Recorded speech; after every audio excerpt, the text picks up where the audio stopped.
हाल ही में निधन हुए कांग्रेस नेता मार्टिन के घर पहुंचकर केपीसीसी अध्यक्ष बीके हरिप्रसाद और सांसद सागर खंडरे ने उनके परिवार से मुलाकात की और संवेदना व्यक्त की। इस दौरान उन्होंने परिवार से कहा कि कांग्रेस पार्टी आपके साथ है, परिवार को हर संभव सहयोग का भरोसा भी दिलाया। इस अवसर पर बूढ़ा एवं बीदर जिला कांग्रेस अध्यक्ष बसवराज जापशेट्टी, पूर्व एमएलसी अरविंद अरली सहित अन्य कांग्रेस नेता एवं कार्यकर्ता आदि संख्या में उपस्थित रहे। इस अवसर पर बीके हरिप्रसाद ने मीडिया से बात की। विशेष संवाददाता की रिपोर्ट। केपी न्यूज़ 24/7 को लाइक शेयर सब्सक्राइब जरूर करें। धन्यवाद।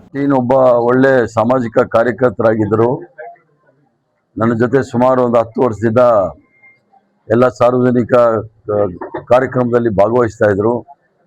ಅವರಿಗೆ ಹೋರಾಟದ ಮನೋಭಾವ ಇದ್ದಿದ್ದರಿಂದ ಬಹಳಷ್ಟು ಕಮ್ಮಿ ಸಮಯದಲ್ಲೇ ಬಹಳಷ್ಟು ಸಾಧನೆಗಳು ಮಾಡಿದಂತ ಒಳ್ಳೆ ಪಕ್ಷದ ಕಾರ್ಯಕರ್ತ ಮತ್ತು ಸಾಮಾಜಿಕ ಕಾರ್ಯಕರ್ತನ ಕಳ್ಕೊಂಡಿದ್ದೀವಿ।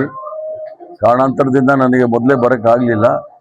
ಇವತ್ತು ಬೀದರ್ ಭೇಟಿ ಇತ್ತು, ಅದರಿಂದ ಅವ್ರ ಮನೆಗೆ ಭೇಟಿ ಮಾಡಿ ಅವ್ರಿಗೂ ಸಹ ಅವರ ಮನೆಯವರಿಗೆಲ್ಲರಿಗೂ ಸಹ ಸಂತಾಪವನ್ನು ಸೂಚಿಸಿ ಅವ್ರಿಗೂ ಸಹ ಧೈರ್ಯ ತುಂಬಿ ನಮ್ಮ ಜೊತೆ ಸಾಗರ್ ಅವರು ಸಹ ಇದ್ದಾರೆ, ಲೋಕಸಭಾ ಸದಸ್ಯರು, ಡಿಸಿಸಿ ಪ್ರೆಸಿಡೆಂಟ್ ಇದ್ದಾರೆ, ಅವರೆಲ್ಲರೂ ಸಹ ಜೊತೆಗಿರ್ತಾರೆ। ಏನೇ ಕಷ್ಟ ಬಂದರೂ ನಾವು ಜೊತೆಗಿದ್ದೀವಿ ಅಂತ ಹೇಳಿ ಒಂದು ಭರವಸೆ ಕೊಡಲಿಕ್ಕೆ ಇಲ್ಲಿ ಬಂದಿದ್ದೀವಿ।